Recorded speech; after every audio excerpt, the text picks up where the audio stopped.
Dub, and today I'm coming at you with another reaction video. Today I reacted to when the rookie Shaq bullied prime Michael Jordan and almost got away with it. And I'm telling you right now, I wanted to react to this video just because I'm not gonna say, like, nobody told me to react to this, bro, but it's just like the way y'all talk about Michael Jordan saying that he never like nobody never clamped up Michael Jordan. Michael Jordan never missed game winners. Michael Jordan never got like cooked, locked up, bro. I'm telling you, it's just like, it lets me know that y'all not coming to reality, bro. I'm telling you, like, everybody gets cooked except me. But man, I'm ready to get into this. If you're new, don't forget to like, comment, and subscribe. Let me know down below what you want me to react to next. Don't forget to follow my Instagram at tv.dub. And let's go ahead and get into this. On January 16th, 1993, Michael Jordan and Shaquille O'Neal had one of the greatest duels of the decade. And people don't understand, Shaq is the greatest center of all time. Don't care what you say. Nobody's better than him. Look at that. This was his rookie year, I think. Was his Shaq rookie year? Oh, this was his rookie year, and he's bullying a grown...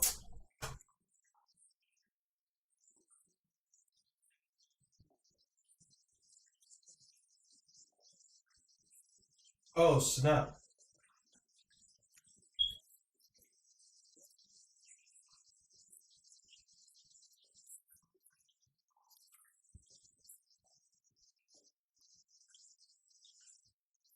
Only Mike. I'm telling you. That would have been LeBron. Who would have got ejected. I'm playing. I'm not. Oh, good foul. Good jump, though.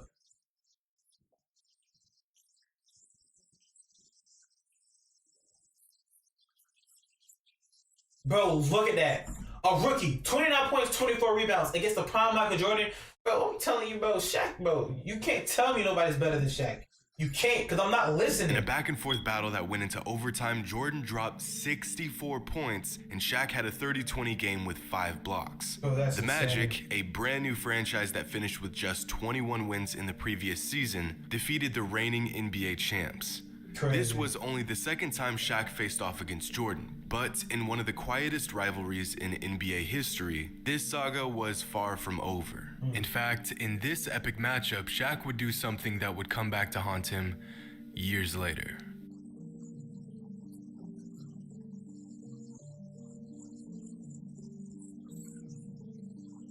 What he did? What he did?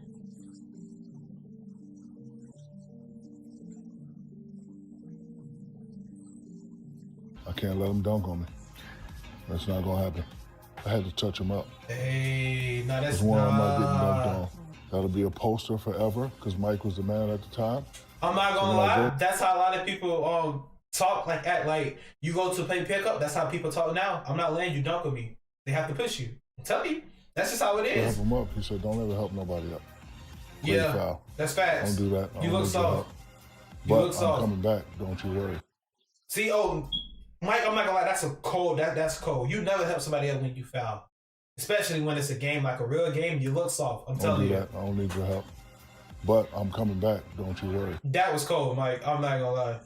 While driving to the basket, MJ gets hammered by Shaq, a tactic that was just as much psychological as it was physical.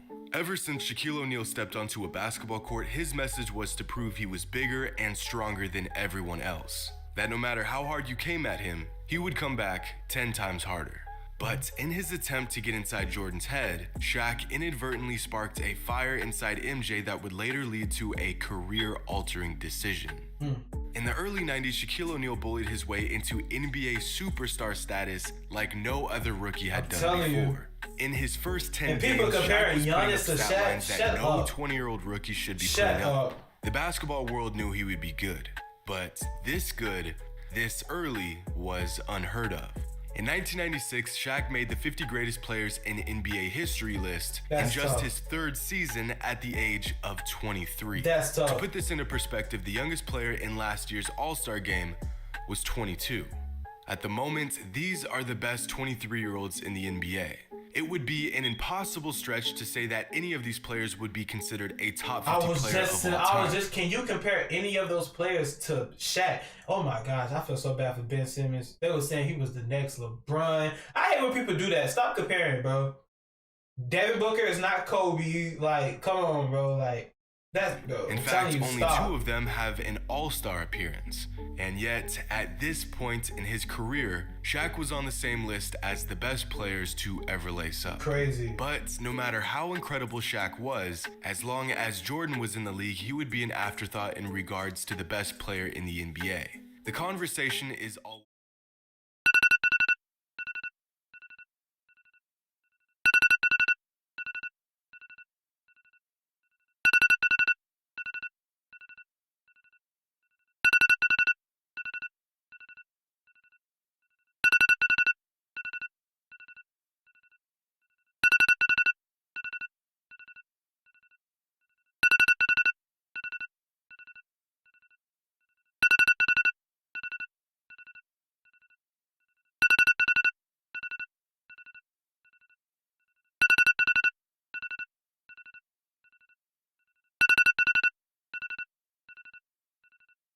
is Kobe versus Michael. But while Kobe was trying to earn a spot on his high school's varsity team, Shaq was busy trying to dethrone a prime Michael Jordan. And after losing again and again and again, Shaquille O'Neal actually succeeded. After the 1992-93 season, Mike took his infamous break from basketball, leaving the door wide open for Shaq to take over the NBA. Just one season into the league, Shaq and the rest of the world were taken by surprise when a prime Michael Jordan retired from basketball. And with Jordan busy playing baseball, Shaq asserted himself as the most dominant player on the planet. Can you imagine if Michael Jordan would have never was came the back? best thing that could ever have happened for a young Shaquille O'Neal. At this point, the Magic had established themselves as the best team in the East behind their young dynamic duo in Shaq and Penny.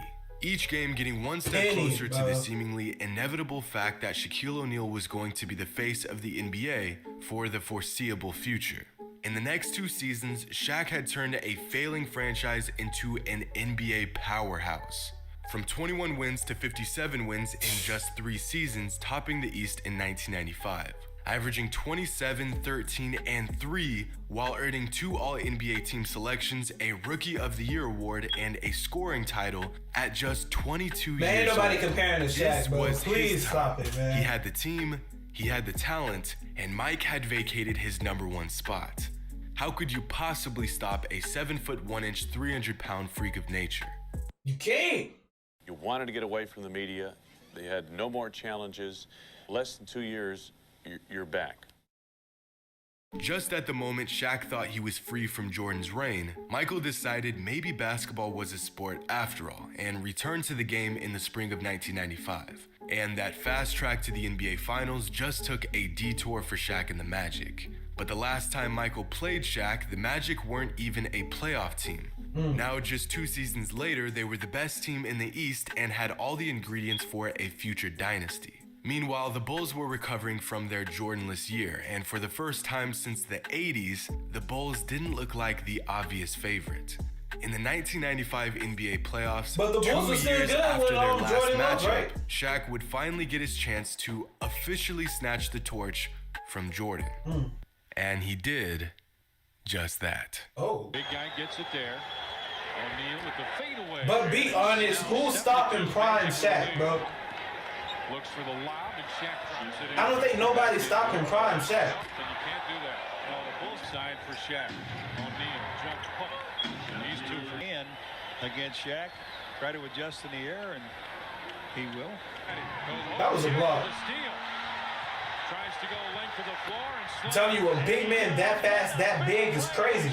Insane. I'm telling you. O'Neal tosses it in.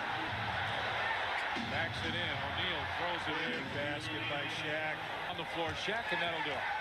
O'Neal with the slam, and the Orlando Magic are going to win this series over the Chicago Bulls. The Orlando Magic here come into the United Center in Chicago and defeat the Chicago Bulls. For the first and only time in his prime, Michael Jordan and the Bulls were knocked out of the playoffs. The once unbeatable team had fallen to a 22-year-old Shaquille O'Neal and company, and You see how y'all never mention that? Oh, well, LeBron got knocked out of the playoffs, I think last year. It was a big deal. He's a flop.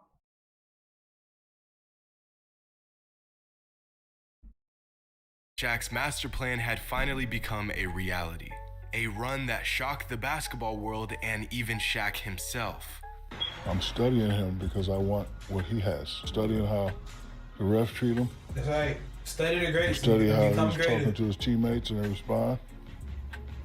I'm studying his relationship with him and Phil Jackson. I'm studying how the opponents look at him and fear him and all that. I definitely want that. He was the best in the game, and I wanted his spot. Keep in mind, this is a Michael Jordan a season and a half removed from basketball and only 25 games into his return to the league. A 32-year-old MJ who hadn't quite gotten his touch back and was still adjusting to the hardwood, and he's putting up 31 and 7 a game on one of the best teams in the league. But none of that mattered to Shaq because in just his third season, he became the only man to ever knock off Michael Jordan in his prime. The kid that wanted to be Jordan had beaten Jordan. And it would be nice and fitting if the story ended right here. You know, a young Shaquille O'Neal dragging a once terrible team to their biggest playoff success in the organization's existence, slaying the once unbeatable monster in Chicago. But if there's one thing we've learned about basketball in the 90s, Michael Jordan always gets the last laugh. Okay. Following their defeat to the Magic, Michael Jordan and the Bulls went on their 1996 revenge tour, absolutely bullying their way through the entire league, breaking multiple NBA records and winning the most games in a single season at the time. A reminder to the NBA that Michael Jordan and his squad were still the best basketball team on the planet. But behind this return to glory, an underlying motive for their success was driving Jordan to get back to that rare moment of failure in the previous season, to get revenge on the only man to beat him while he was on top. Following a regular season where the Bulls won 2 of 3 matchups against the Magic, once again, Jordan and Shaq were set to face off in the playoffs, this time in the conference finals to decide who would go on to fight for a championship.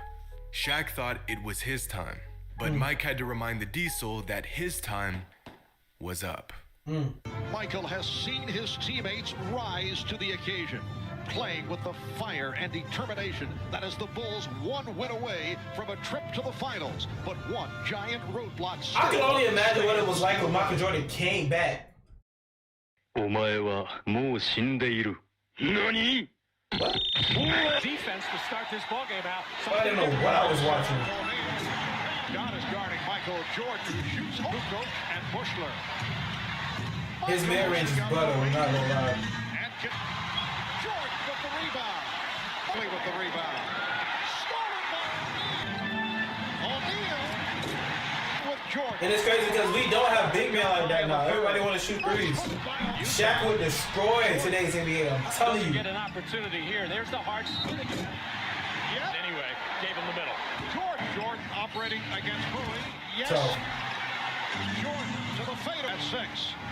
Jordan getting trailed most of the way. Jordan.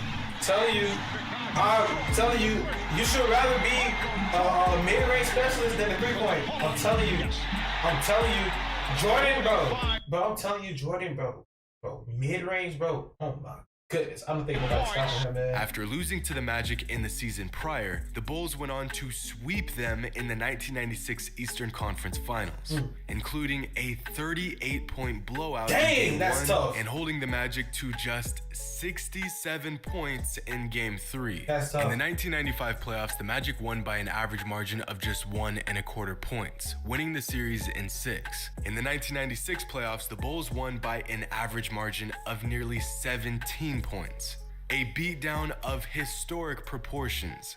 To put this series into perspective, the 2017 Warriors had one of the most dominating runs in NBA playoff history, That's what going Kevin 16-1 on their path to a championship. In the finals, they nearly swept the Cavs, winning by an average margin of just 8.5 points. Jordan and the Bulls didn't just beat the Magic, they absolutely buried them in their own building. But despite getting swept, Shaq still held his own, putting up numbers that make you wonder how such a great player game, on though, a man. You can't do it by 60-win team yourself. could get walked like this. Oh, yeah. They were playing the best player to ever touch a basketball on the best team in league history. But Jordan's beatdown on Shaq doesn't end there. See, from 1992 to 1996, the Orlando Magic were quickly becoming one of the best teams in the league, getting better every single season. I still gotta get a Shaq jersey, man. A prime Penny Hardaway, a borderline all-star in Nick Anderson, and a 3-time champion in Horace Grant. The most lethal offense in the NBA, and they were fresh off of a finals appearance. They had all the tools to make a run at a championship for several seasons. But, of course, this never happened. Despite finding success in Orlando, Shaq took his talents to LA, and of course, the rest is history. But one of the biggest what-ifs of 90s NBA is the Shaq and Penny duo. The idea of Shaquille O'Neal taking a new, underwhelming franchise to the promised land and rising up as the new face of the league. Now, there are several reasons as to why Shaq left the Magic, but one that is rarely addressed was his virtually unspoken rivalry with Michael Jordan. Was Shaq dodging Michael Jordan? Well, I wouldn't go that far. But the Diesel was, without a doubt, shaken up by MJ and the Bulls. His ego was hurt, and he knew that as long as he was in the East, and as long as Jordan was playing basketball, he would never be the guy. But in hindsight, Shaquille O'Neal's shortcomings at the hands of Michael Jordan were actually a blessing in disguise for his career. So because Shaq after going toe-to-toe with MJ, Shaq and him are every basically other player, every other team was, in Shaq's words, barbecue chicken. Mike is the guy that taught me how to go to the next level. Walking off the court, Mike grabs me and says, before you succeed, you must first learn to fail. And that helped me out. Shaq, bro. Mike, I'm telling you, you a real one. Real one. Point where we got to win. Because that's how I became who I am today. So, although we can thank Michael Jordan for dismantling this team and stripping us from the most lethal young duo of the 90s, what y'all think was like thank prime MJ for Shaq? running I Shaq honestly out of believe Orlando it was. And giving us this. I honestly believe it was Some rivalries Lakers. have been cemented in history books because of the impact they had on the game. Others were so subtle that they virtually went undetected. With MJ out of the picture, a young Shaquille O'Neal thought he had the league on lock, that the throne was his for the taking. But Michael Jordan gave him a harsh reminder that the crown wasn't his quite yet. Hope you guys enjoyed, and as always... Yeah, I'm telling you, bro, ain't nobody stopping Shaq today.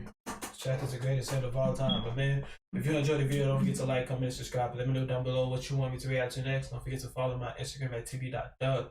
Yeah, man, I'm out.